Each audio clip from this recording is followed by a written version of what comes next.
what's up? So there's this game, Call of the Wild. Came out a few years ago now. Gotta say, it's not half bad really. General gist is, you're out here hunting boar, elk, deer, foxes, all that random bullshit that you expect. And straight up, the game is absolutely gorgeous. I mean, just look around at all this. Isn't it amazing? There's a great variety of places to go as well. There are 9 reserves in the game at time of recording. Each of them adds their own flair, but there is a little bit of a disparity in variety.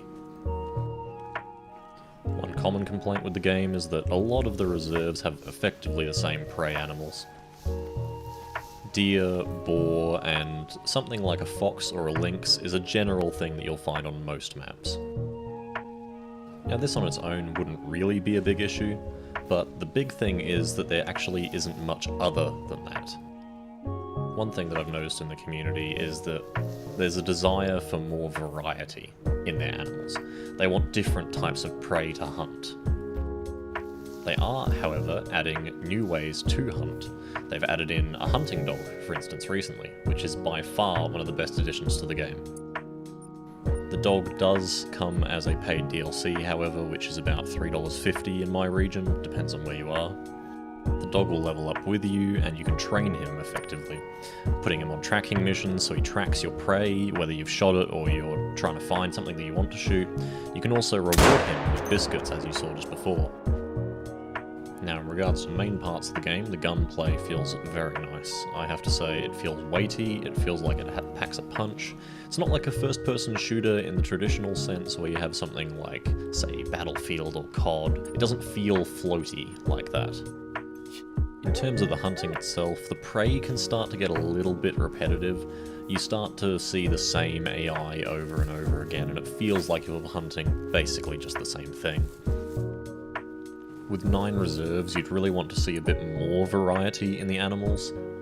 That's not to say there isn't good variety, however, in some. Things like the addition of the lion on the African map is very nice to see.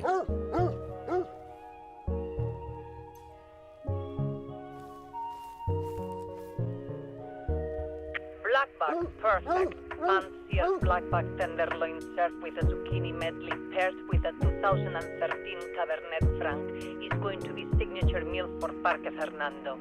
Será delicioso.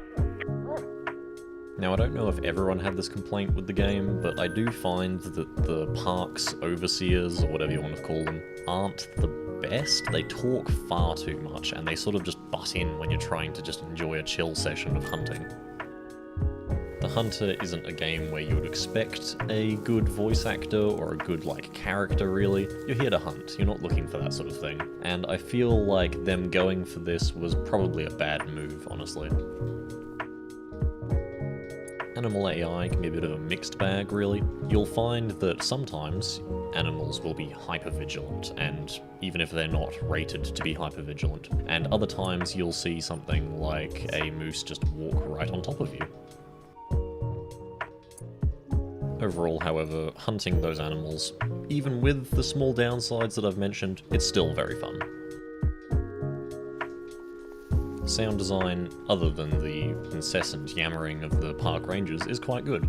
The environmental effects sound good. I really like all of the wind in the leaves, all of the little sounds out in the distance, hearing all the calls. It's very good.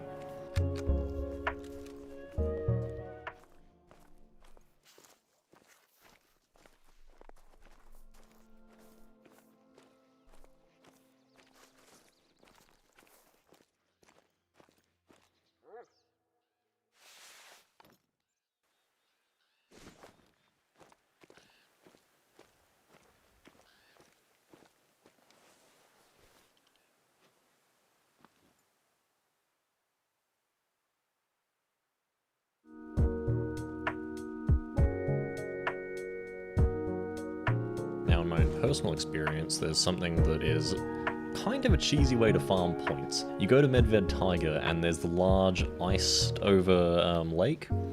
The animal AI does not seem to realize how to deal with this, and it's very easy to get extremely long-range shots at this area. It's quite fun, I mean, don't get me wrong, it's fun to clean up, but it's also not exactly in the spirit of the slow-paced hunt. Still, it's enjoyable.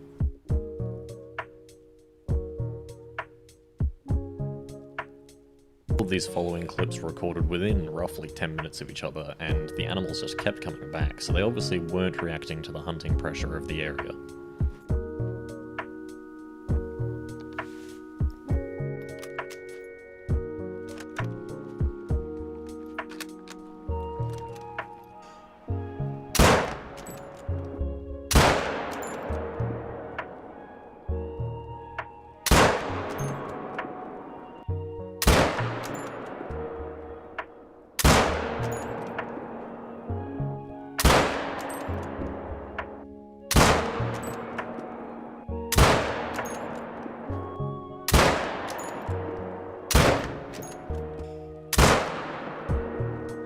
In the end, despite these little flaws, I absolutely love this game. It's fantastic. It's genuinely probably one of my favourite games, even though I don't play it as much as some others. I don't have even 100 hours in this, in fact. But it's something that I can just always rely on to come back to, relax, sit down with a cup of tea, and just stalk some prey. In terms of the game's price, base game price is actually very reasonable. I think that's perfectly what it should be.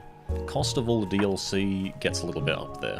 I'd say pick and choose, get only the stuff that you really want to have. This is sort of a case with a lot of the hunter games where you'll have different areas that you might want to go hunting in. There was an Australian map in a previous game, we've now got a New Zealand map in this one, and hopefully we will see more varied climates as we have been for a couple of the maps like Medved and Africa. If anything's worth buying the game, it's the dog. He's honestly adorable. Anyway, I'm very glad that you decided to sit through all of this. Thank you if you did. I'm shocked if you have. But this was sort of originally going to be a bit of a joke video, really, just messing about for a bunch of friends. But it became a bit of a project, really, and I quite enjoyed doing this over the course of basically just a night, and got a bit out of hand. So, thank you very much, and I want to turn down your volume for this next bit, because this is the joke part of the video. Not far from where you're standing just now. Not One has a obstructing splendid to animals perspective to of a the young earth. One flight has a of splendid from where you're standing If just droppings now. are fresh, Facing your game outposts is close from by. the top to But if you find One a has a dropping, outpost that animal is perspective. long. Shut the fuck